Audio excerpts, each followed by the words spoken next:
देख रहे हैं, मैं हूं आपके साथ नीतू गुप्ता। खबरों की शुरुआत करेंगे इस वक्त की अहम खबर के साथ।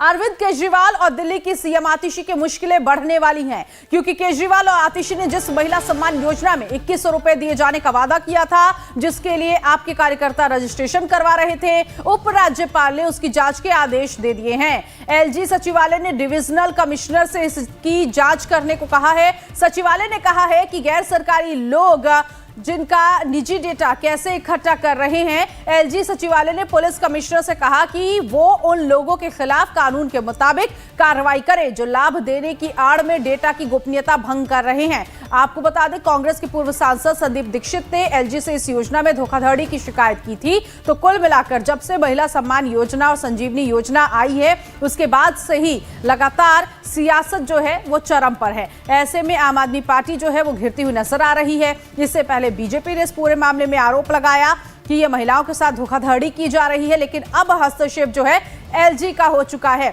शालिनी इस वक्त हमारे साथ सहयोगी जोड़ गई इसी खबर पर आगे की जानकारी के लिए। शालिनी, जांच के आदेश उपराज्यपाल वीके सक्सेना की तरफ से दिए गए, अब ऐसे में ये महिला सम्मान योजना, इस पर आगे क्या कुछ होगा?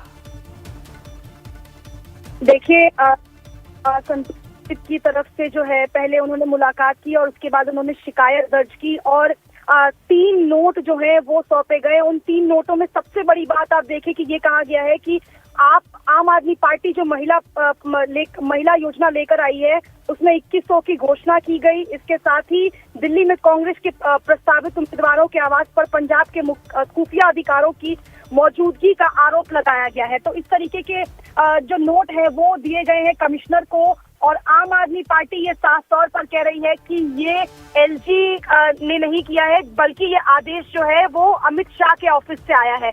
यानी कि पहले तो हमने देखा कि बीजेपी ही महिला सम्मान योजना पर आम आदमी पार्टी को घेर रही थी, लेकिन कांग्रेस ने भी देखिए अपना पक्ष साफ कर दिया है।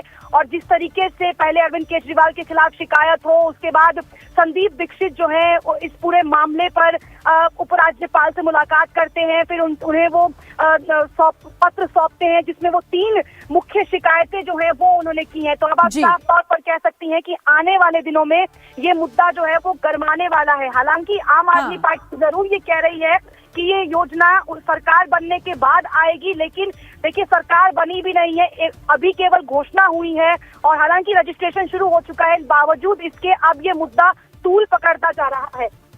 बिल्कुल, क्योंकि दिल्ली विधानसभा चुनाव बहुत नजदीक है, लेकिन उससे पहले इस योजना को लेकर आम आदमी पार्टी घेर चुकी है। एलजी ने कहा है कि लोगों की जो निजी गोपनीयता है इसे भंग करने की कोशिश हो रही है, जो डेटा है इसकी गोपनीयता भंग की जा रही है, इसीलिए जांच के आदेश दिए गए हैं। शालिनी, बहुत शुक्रिया इस जानकारी के लिए। एलजी के आदेश पर आम आदमी पार्टी की प्रतिक्रिया आ चुकी है। आम आदमी पार्टी ने कहा है कि दिल्ली में महिला सम्मान योजना रोकना चाहती है बीजेपी।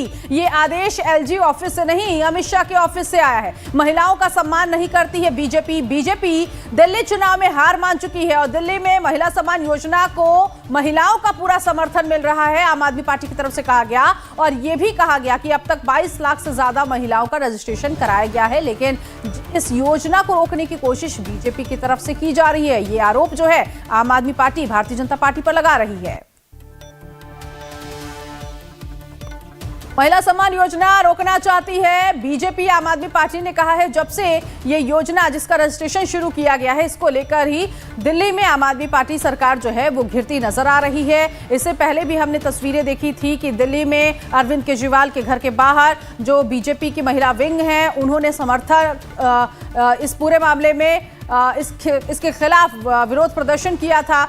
और अब ऐसे में इस पूरे मामले को लेकर अरविंद केजरीवाल प्रेस कॉन्फ्रेंस कर रहे हैं, सुन लेते हैं क्या कुछ कह रहे हैं वो। बुजुर्गों के लिए हमने ऐलान किया था कि 60 साल से ऊपर के हमारे जितने बुजुर्ग हैं, उन सभी बुजुर्गों को उनके इलाज का सारा खर्च दिल्ली सरकार उठाएगी, चाहे वो प्राइवेट में हो चाहे सरकारी में हो। ये दोनों योजनाएं इतनी हितकारी थी, जनता के पक्ष में थी, लोगों के पक्ष में थी कि इन योजनाओं में हमने जैसे ही रजिस्ट्रेशन, आम आदमी पार्टी ने जैसे ही रजिस्ट्रेशन करना चालू किया, इतनी लंबी लंबी लाइनें लगने लग गई, लोगों में इतना उत्साह था, लोग बहुत खुश थे और लाखों लोगों ने, चंद दिनों के अंदर लाखों लोगों ने इसका रजिस्ट्रेशन किया। जाहिर तौर पे बीजेपी की नींद उड़ गई। बीजेपी बुरी तरह से बौखला गई और बीजेपी के कई नेताओं ने मुझे फोन करके बोला कि जी चुनाव तो खत्म हो गया। बोला लगता नहीं इस बार 3-4 सीट भी आएंगी, और बोला कि जीतनी तो दूर की बात है, कई सीटों पे बीजेपी की हो सकता है जमानत जब्त हो जाए। तब इन्होंने ये ठान लिया कि इन योजनाओं को किसी भी तरह से बंद करना है। इन्होंने अपने गुंडे भेजे, कई जगह जहां पे कैंप लगे थे वहां पे गुंडों ने हमारे कैंप उखाड़ने की कोशिश की। इन्होंने पुलिस भेजी, पुलिस भेज के इन्होंने उखाड़ने की कोशिश की। और आज इन्होंने एक फर्जी जांच के आदेश दिए हैं कि जांच होगी। किस चीज की जांच होगी? मेरे को ये नहीं समझ आता, जांच किस चीज की होगी? कोई हम पैसे इकट्ठे कर, हम क्या कर रहे हैं? हम तो लोगों को कह रहे हैं भाई जो जो लोग इस योजना का लाभ चुनाव के बाद उठाना चाहते हैं वो आके रजिस्टर करो। तो आज ये जांच के नाम पे इस योजना को बंद करना चाहते हैं। अभी तो ये शुरू भी नहीं हुई है। ये तो हमने एक तरह से चुनावी घोषणा की थी कि चुनाव जीतेंगे तो उसके बाद हम ये लागू करेंगे, पर ये अभी से रोकना चाहते हैं। मुझे आज सबसे बड़ी खुशी इस बात की है कि आज इन्होंने अपने इस कदम से, बीजेपी ने अपनी नीयत साफ कर दी कि भारतीय जनता पार्टी दिल्ली में ये चुनाव क्यों लड़ रही है। हम बार बार कह रहे थे बीजेपी को, भाई आप दिल्ली में क्यों चुनाव लड़ रहे हो, आप क्या करोगे ये तो बताओ। तो आज उन्होंने बता दिया कि अगर वो दिल्ली में आपने उनको वोट दिया तो बीजेपी का एक ही मकसद है, आपकी महिला सम्मान योजना लागू नहीं होने देंगे, आपकी संजीवनी योजना बुजुर्गों के लिए लागू नहीं होने देंगे, आपके जो दिल्ली के अंदर महिलाओं को फ्री बस का सफर मिल रहा है वो बंद कर देंगे, आपकी फ्री बिजली बंद कर देंगे। तो अरविंद केजरीवाल को आपने सुना, भारतीय जनता पार्टी पर कई आरोप लगाए, कई जो फ्री बिजली है